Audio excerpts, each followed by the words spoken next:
Has there ever been a moment when reality and satire collided so dramatically that people couldn't tell which was more outrageous? That's exactly what's happening right now with Disney's Snow White remake and the legendary animated series South Park. In a surprising twist, South Park took a bold swipe at Disney's so-called woke reboots, zeroing in on Snow White and its lead actress, Rachel Zegler. Eric, it's okay. Okay. Mom, I had a dream that I was replaced by a diverse woman. Oh, not again. Yeah, only this time, it wasn't just me. They were taking all my favorite people and replacing them with diverse women complaining about the patriarchy. South Park has been best known for calling out the absurdities of woke culture. A little person, one person with dwarfism, and now they're just completely cut. There will be no dwarf actors at all working on this film, and in a live action, which means we're supposed to translate from animation to real life people. Many viewers claim Rachel ended up in tears, metaphorically or otherwise, after witnessing the merciless roast dished out by one of America's most relentless satirical shows. But this drama goes far beyond just an insult or two. For years, Disney has faced criticism that it's overhauling timeless classics to chase modern trends. Casting controversies, story changes, and combative interviews have all swirled into a perfect storm. And South Park, never one to miss an opportunity, seized on the snowballing controversy to deliver a merciless lampoon. What resulted is an explosion of online chatter, with countless fans asking, is South Park telling it like it is, or are they merely stirring the pot? Yet perhaps the bigger question is how Rachel Zegler, singled out as the face of these sweeping changes, has ended up bearing the brunt of the backlash. In this video, we're diving headfirst into the uproar, dissecting the moment South Park stepped in and how it amplified Disney's headaches. From the legacy of the original 1937 classic to the heated debates about representation and inclusivity, and from the rumored meltdown of Disney execs to Rachel Zegler's polarizing public statements, this is the story of how a simple fairy tale remake spiraled into a cultural war. And you won't believe how deep South Park took its satire, leaving everyone from casual fans to hardcore Disney faithful questioning what's really going on. It's a saga of modern corporate decisions clashing head-on with cherished traditions. But is it also a warning about what happens when companies try to pander instead of create genuinely meaningful updates? We all loved growing up that are sadly being forgotten in this new adaptation. I also don't know who is more excited, this guy or me, because the way he was bouncing in that video was absolutely insane. But somebody said, who's playing Snow White, Ben or Brett? I can't even tell. Never heard that joke before. That's really clever. Strap in, because once South Park zeroes in on a target, sparks fly. And in this case, the flames might be big enough to scorch even Disney's well-armored reputation. For decades, South Park has wielded satire like a sledgehammer, smashing through whatever stands in its path, from celebrities to politicians, from big corporations to social taboos. So when word got out that the show had produced an episode called Into the Panderverse, fans braced themselves. The name alone hinted at a critique of how modern entertainment often panders to certain demographics or trends for profit or social currency. Few, however, expected the episode to home in so pointedly on Disney's impending Snow White remake. The episode, in typical South Park fashion, doesn't just make a lighthearted joke. Instead, it goes for the jugular, ripping apart every element of corporate wokeness that critics say Disney now embraces. Characters like Cartman and Stan morph into adult women of color, satirizing the pattern where beloved characters or stories get reimagined, sometimes purely for the sake of ticking diversity boxes. The deeper jab is that this approach might sacrifice genuine storytelling and character depth, leaving audiences with superficial updates that fail to resonate. This pointed commentary might have stung on its own, but the show knew exactly how to make the pain sharper, by connecting the parody directly to the most controversial aspects of Snow White. From the rumor that the classic dwarfs are either removed or replaced, to the suggestion that the iconic prince is mostly cut, South Park took aim at every hot-button change. And in the process, it inadvertently, perhaps very purposefully, called out Rachel Zegler for endorsing this radical rewrite. As fans watched Into the Panderverse, social media erupted with clips, memes, and hot takes. The discussion wasn't just about how funny the episode was, but whether South Park had voiced something many fans secretly felt, that Disney's new direction could be pandering so hard to modern ideals that it's losing the magic that once defined it. Meanwhile, rumors began circulating that Rachel Zegler, who's typically active online, was profoundly upset by the savage portrayal of her role. The idea of her being in tears after the parody might be dramatized by the internet, but it underscores just how personal this controversy feels for everyone involved. Before the drama with South Park, Rachel Zegler was mostly known as the breakout star of Steven Spielberg's West Side Story. Critics praised her vocal talent and screen presence. So when Disney cast her as Snow White, many initially applauded the choice. She wasn't just a new face, she was someone with proven musical theater chops, capable of reviving classic Disney tunes and bringing a fresh energy to the role. But as the production gears got turning, fan sentiment started to shift. The Snow White of 1937 was famously described as having skin white as snow, and the original film drew heavily on European fairy tale iconography. While some viewers were thrilled to see a Latina actress take on the iconic role, others questioned whether the change was a genuine reimagining or a marketing maneuver to appear more inclusive. The problem grew worse once Rachel spoke about the original story in interviews. This would have been a lot better if they, had a strong male along with her, a prince, if it wasn't about socialism, if they didn't remove the dwarves, if they had real dwarves. She called certain elements of the 1937 classic weird and outdated, suggesting that the new film would emphasize a more independent, modern Snow White who doesn't need a prince. From a contemporary standpoint, that might seem like a natural update. But for purists, it felt like a dismissal of what made the original so beloved: its innocence, simple romance, and the timeless notion that love can appear in unexpected ways. By the time South Park dropped its parody, fans were already on edge. So, seeing the comedic show lampoon Disney's attempt to modernize and effectively place Rachel Zegler at the center of it poured gasoline on a smoldering fire. Suddenly, the conversation wasn't just about Snow White. It was about the entire future of Disney's princess pantheon and whether each iconic story would be torn apart to appease current cultural debates. To be fair, Disney finds itself in a no-win situation these days. Updating classics to reflect today's values can be a commendable goal, especially when addressing elements that might be insensitive or downright offensive by modern standards. Yet every step away from tradition ignites accusations of erasing what made these stories magical in the first place. It's a fragile tightrope, and Snow White might be its most perilous crossing yet. The original Snow White and the Seven Dwarfs, released in 1937, did more than just kickstart the Disney empire. It set the template for the entire princess genre. From the musical numbers to the lovable side characters, from the romantic rescue to the concept of true love's kiss, the film's blueprint influenced generations of Disney storytelling. Tampering with such a foundational myth is guaranteed to ruffle feathers. When word spread that the dwarfs might be replaced with an eclectic group of magical creatures, fans erupted in protest. Add in the rumor that the prince's role was practically non-existent, and you had a perfect recipe for controversy. Disney's defense? They're modernizing a tale that some argue depicts antiquated gender roles, offering a 21st century spin that championed female empowerment and diverse casting. Unfortunately, the approach can come off like pandering, especially when the actress playing Snow White publicly dismisses the original as problematic. That's where South Park cut deepest. By calling the phenomenon the Panderverse, the show pointed out the difference between genuinely inclusive storytelling and slapping superficial changes on old IPs to chase headlines. To many viewers, the South Park roast felt like a comedic mic drop, voicing frustrations that had been simmering for months. What exactly did South Park do that struck such a nerve? Into the Panderverse took beloved characters, like Cartman, Stan, Butters, and Kenny, and recast them as adult women of color who lectured everyone around them. The humor was intentionally over the top, highlighting how jarring it feels when well-known characters undergo drastic changes without any meaningful narrative justification. The not-so-subtle subtext. Hollywood studios often think inclusivity is as simple as swapping race or gender, when in reality, audiences can sense a shallow rehash from a mile away. Throughout the episode, small jabs piled on. References to iconic storylines were twisted to comment on how Disney has been reworking its classics. South Park has targeted Disney plenty of times before, from poking fun at Mickey Mouse to mocking the studio's acquisition of Star Wars.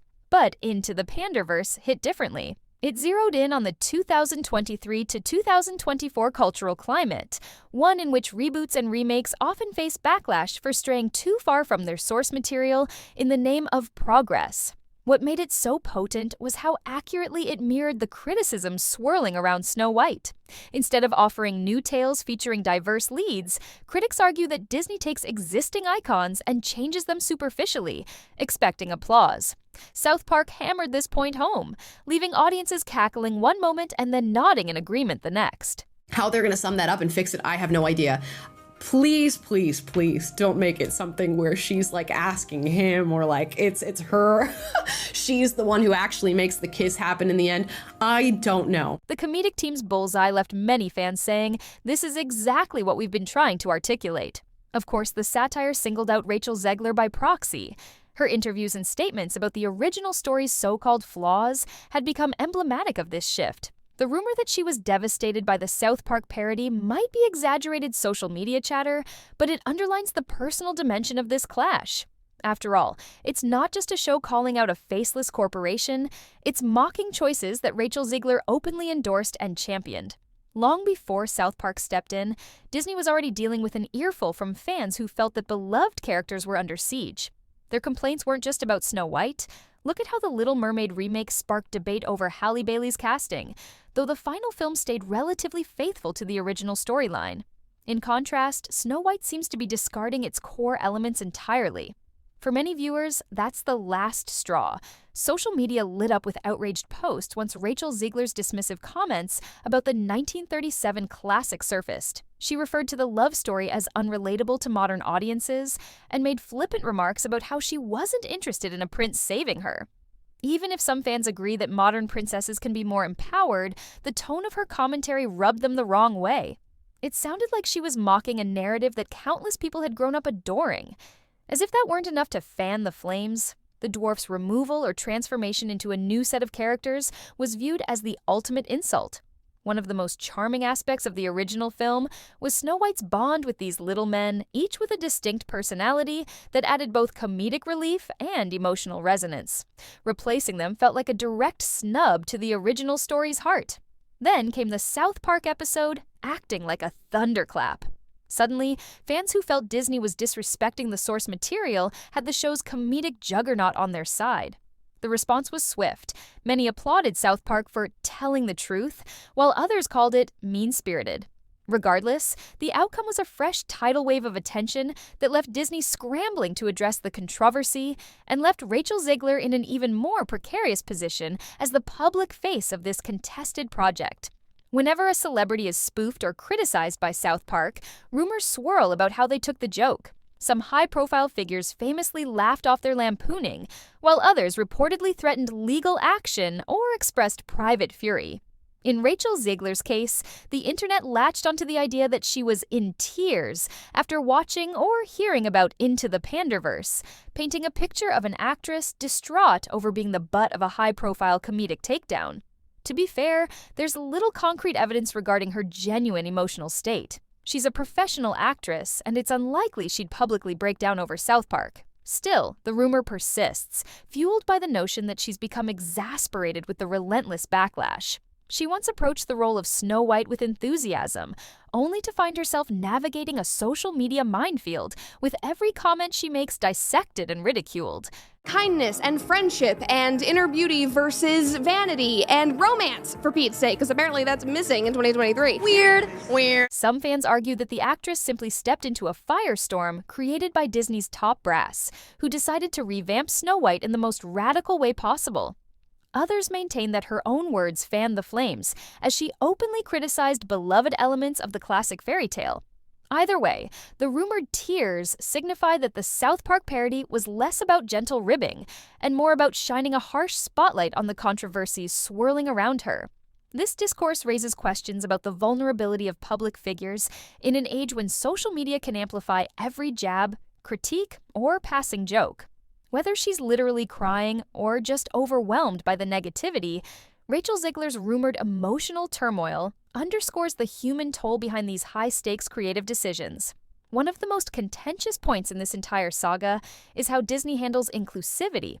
Proponents of the new approach believe it's high time these stories reflected the multicultural reality of today's world.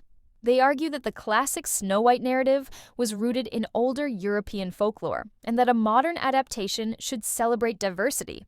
On paper, that sounds laudable. However, critics insist that the methodology is flawed.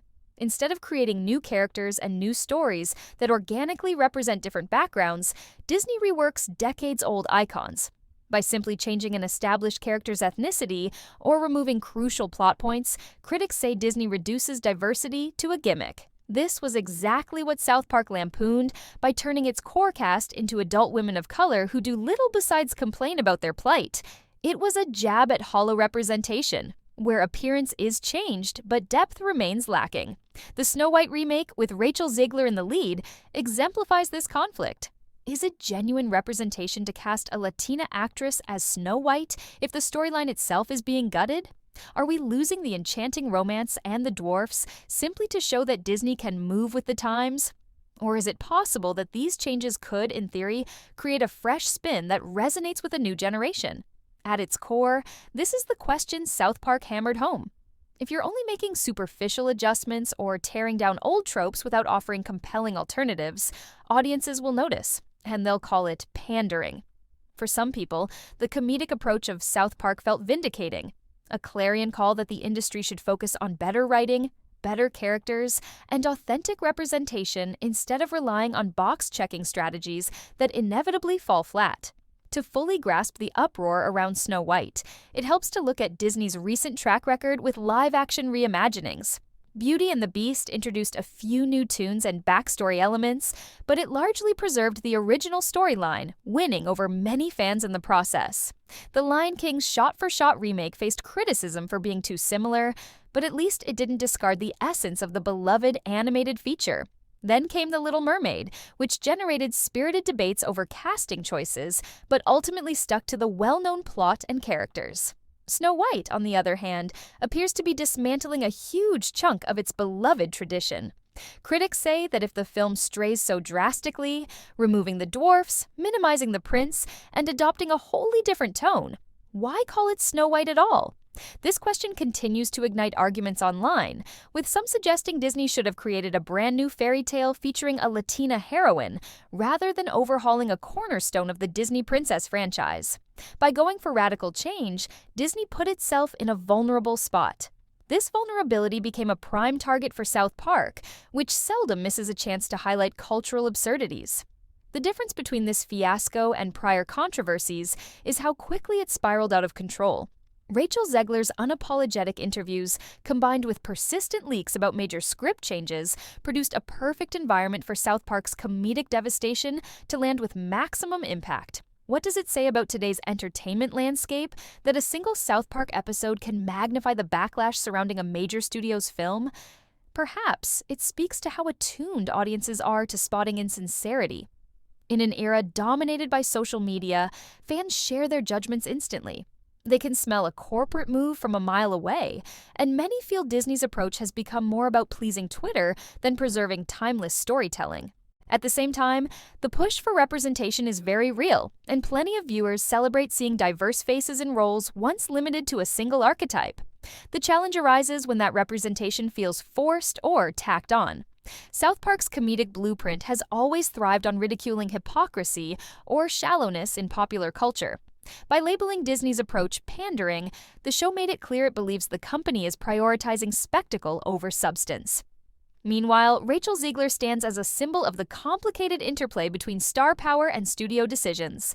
She may have signed on to a project she thought would be a fun modernization of a classic, only to find herself trapped in a cultural skirmish. It's a reminder that even talented, well-intentioned artists can get caught in the crossfire when studios aim to modernize classics without carefully calibrating how these changes will resonate with longtime fans. With South Park shining a harsh spotlight on the Snow White controversy, the ball is now firmly in Disney's court. Will the company double down on the changes and try to sell audiences on a brand new fairy tale disguised as a classic? Or will the backlash prompt last-minute alterations and strategic pivots to preserve more of the original's essence? Either route carries risks. If Disney sticks to its current plan, it may alienate diehard fans who want their old favorites mostly intact. If it backtracks, it might look like the studio caved to public pressure, a blow to its corporate pride. Rachel Zegler, meanwhile, faces her own crossroads. Despite the rumors, she might not literally be crying over South Park. But the emotional weight of the public scrutiny and the comedic portrayal that singled her out has undoubtedly taken a toll. If she remains silent, some critics might interpret that as ignoring legitimate concerns.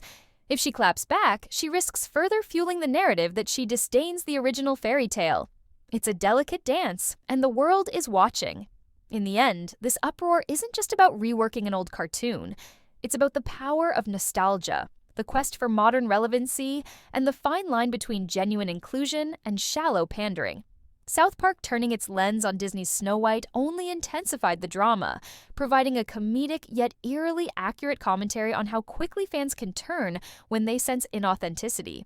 What was once a feel-good story about a young princess who sang to birds and befriended dwarfs is now the epicenter of a cultural debate on wokeness, tradition, and corporate agendas. So where does that leave us? Perhaps facing a turning point in how studios adapt beloved classics. With each new remake, the tension between upholding tradition and championing progress grows more obvious. Audiences are watching with suspicion, waiting to see if the final product honors the magic or erodes it.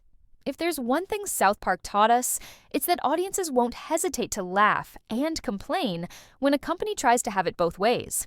In the meantime, whether or not Rachel Zegler truly shed tears over the roast, the saga is far from over.